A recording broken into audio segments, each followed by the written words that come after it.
Ed here with the Digital Digest, and today I wanted to share a quick unboxing and first look at the Maonocaster AM100.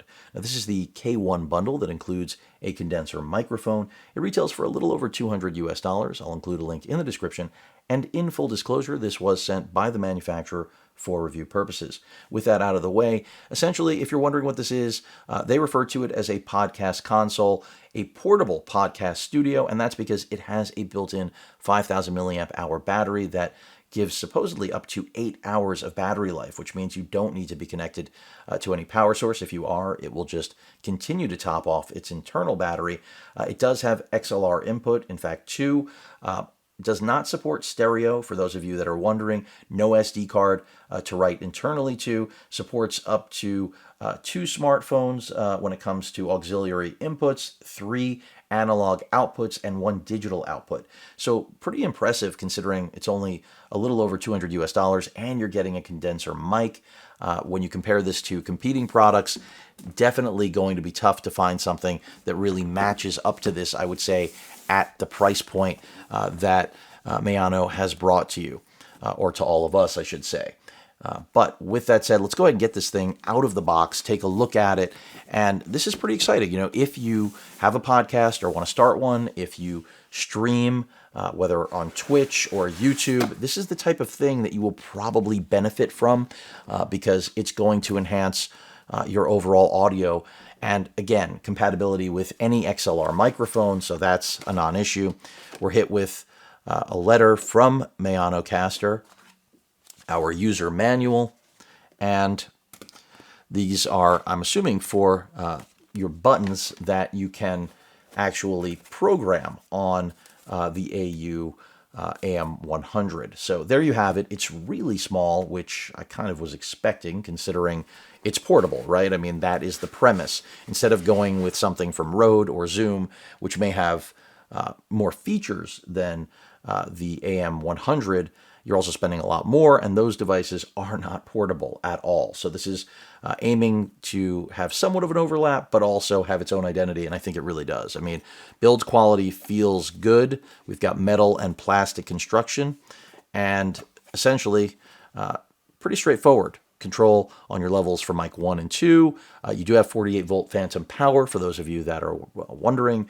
Of course, the capability to mute your channels, whether we're talking about essentially all of the inputs, as you would imagine. Just a really, I would say, cute deck, which is not something you hear very often. And then it does have some presets also for effects. So if you want to mask your voice, female, male, baby, robot, essentially this is going to give you the ability to turn what otherwise would just be audio into something with production quality. And again, at this price point, really tough to beat this sort of pricing. Your battery indicator right there. On the bottom, we have 2 monitor 1, monitor 2 in terms of outputs. And then this is where all the action is. Your power button, because remember, this has internal power, that 5,000 milliamp hour battery, Type-C port, and then these are all of the ports I was mentioning before. So the 2 XLR ports, of course, and then all of those aux ports that you can connect, whether to a smartphone, really whatever you want. And it's just nice to have this sort of flexibility. Again, try finding something like this at this price point and from a manufacturer that actually has a reputation already, which is, impressive. Generally, that wouldn't be the case. Now, let's take a look at what else they include, which we know there's a condenser down there. So audio cables. Let's take a look if I can get this open. And again, if you don't need XLR, Maono makes a less expensive model, so keep that in mind. Very easy to find on Amazon. So there we have some aux cables, as expected. Pack those away. And I plan on using this actively.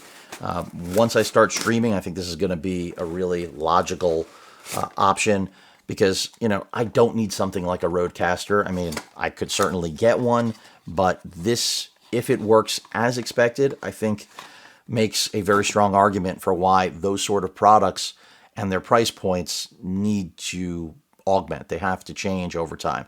Type C to Type A port there. That's for charging the unit up. You notice that Type C port.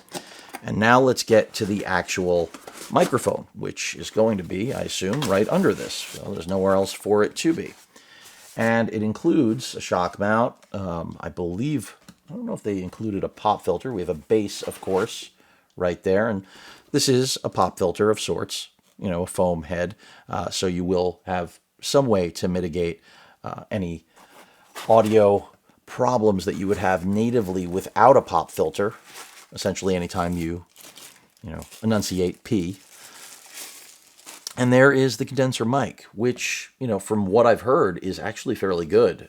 So nice to get that included. If you don't need it, I mean, not a big deal. You just get the AM100 without it because, of course, you can. You don't have to buy this bundle. But I think it makes sense for anyone who's getting started to have a condenser mic. And again, I've only heard solid performance out of this in any demos that I've actually listened to. So we'll see how it works. I mean, everything looks good here. Build quality feels solid. And again, at this price point, if this performs as expected, it's going to be an impressive little kit. No question about it. But again, the Maonocaster, I should say, AU AM100 with the AU PM320T. I mean, tough to beat this thing if it ends up working as expected. And I think it will. I see no reason why it wouldn't. And again, these are programmable to my knowledge. So they, I think, are pre-programmed. I'm going to get into that, obviously, once I dig a little bit deeper. But just a really nice piece of kit. And I love the form factor because I'm not looking for something that's going to swallow desk space. In fact, for me, the whole premise here is the opposite. I want something that's going to keep it light, small, and the fact that it's portable, which means you can take it on the road, I think is an excellent advantage. And I don't know how anyone could deny that. So we'll see how it works. You've got pretty solid control. Again, compact form factor, solid pricing, and a built-in battery to boot. Any questions or comments, please feel free to post them. Hit that like button, and as usual, please feel free to subscribe, and please stay safe. Later.